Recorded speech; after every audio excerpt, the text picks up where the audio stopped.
This is the Zozo contact solver, and it's one of the most exciting developments to come to Blender in the 8 years that I've been using this software.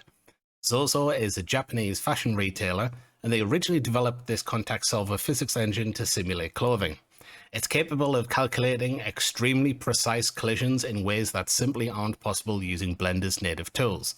It can do cloth, rigid bodies, soft bodies, dense rope simulations, and even heavily twisted cloth, and it can do all of that without any of the usual overlapping errors. The contact solver is a standalone program, but Zozo has been kind enough to release it as an open source project along with a Blender Bridge add-on. The developer has created quite a lot of videos about how the add-on works, but since it's quite unintuitive to set up, I'm going to spend the rest of this video showing you how to get started. A few days ago, I released my brand new beginner-friendly course, Tiny Spaces, where we build amazing worlds inside tiny containers.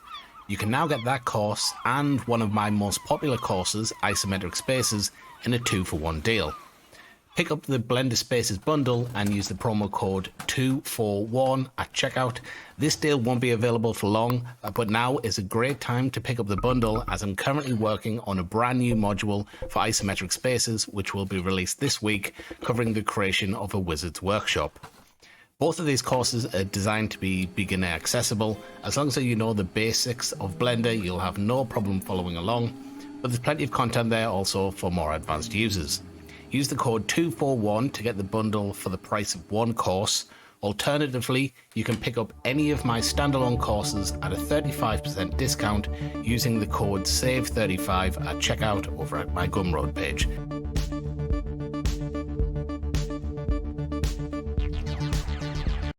So the first thing that you're going to need to do is go to the GitHub releases page for the contact solver and download the add-on and the contact solver itself. Now you want the latest version of the add-on, which should be at the top. And if we open up assets here, you can see that there's a zip version. This is what you want to download. You install that into Blender the same way you would install any other Blender add-on. If you don't know how to do that, there's plenty of guides on YouTube about how to install a Blender add-on. It's not very hard. You also want to find the actual contact solver itself and download a version of this. If you're using Windows, you want to get the Windows bundle. And I would put this somewhere on your computer, like I have a separate folder that's just for add-ons, so that's why I've installed this. If not, put it on your desktop or something like that in a separate file. So once you've installed the add-on, if you press the N key and open up the N panel, you should just find this in the sidebar over here. And what you need to do, if you're on Windows at least, is change the type at the top here to Windows Native. And then under Solver, you want to put the file where you have the contact solver saved, just the top level of the file. So I'm just going to paste that in. And if we take a look at this file, you should see that there's a start.bat file. So I can press connect on this now, and this should connect Blender up to the contact solver in the background. And you can see the status is ready to run. So I'm just going to set up a really basic scene here, just so you kind of get an idea of how this works. So I'm going to add a monkey head into the scene and just move this up. And let's add an invisible collider. Just press add wall. And what this has basically done is it's added a ground surface that this will collide with. So we're going to turn this into pretty much a soft body, and it's going to collide with this floor. Now at the moment, the contact solver doesn't know what this is supposed to be, or that it's even in the simulation. So we need to find the dynamic groups here, create a new group. And with this selected, I'm going to press add selected, and you can see it's give it this color. You can turn that off if you want. You can also change the color, right, to whatever you want. And that will add this as a certain type. Now you can see that it's added this as a solid, which is basically any mesh that has like thickness to it. If you use shell, that's for a plane that has no thickness, right? So if you just have one plane acting as your cloth, that would be a shell. A rod is like if you're animating ropes or spaghetti or something.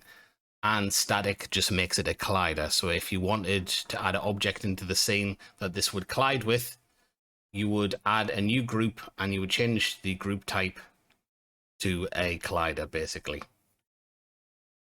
Okay, so if we go up to the top here, we can transfer this. And what this is going to do is basically send all of the relevant data from the blend file, and it's going to send that over to the contact solver. So let's just transfer that, and it'll take a few minutes just to send this over, or a few seconds. And then we can run this simulation.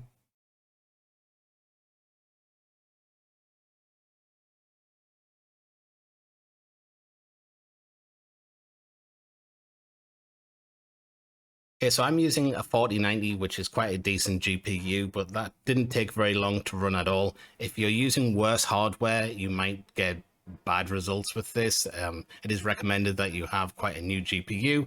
You can connect this up to a server farm if you want to use rented GPUs to run this on. If you want to use like a farm where you get access to RTX 5090 or something. And also you do have to be using at least Blender 5.0. That's worth mentioning as well. But you get these lovely simulations, like we have this really nice soft body here.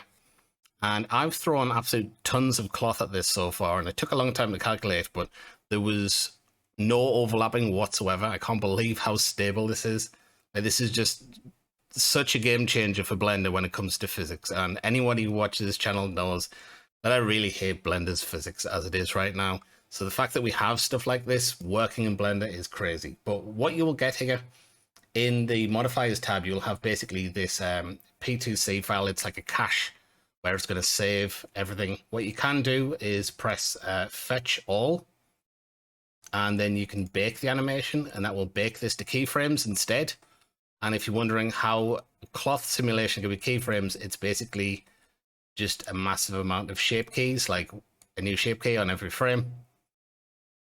So that's a really nice, because then we can go in there and you can actually make changes to this. Like I can add subdivision to it, smooth this out or whatever.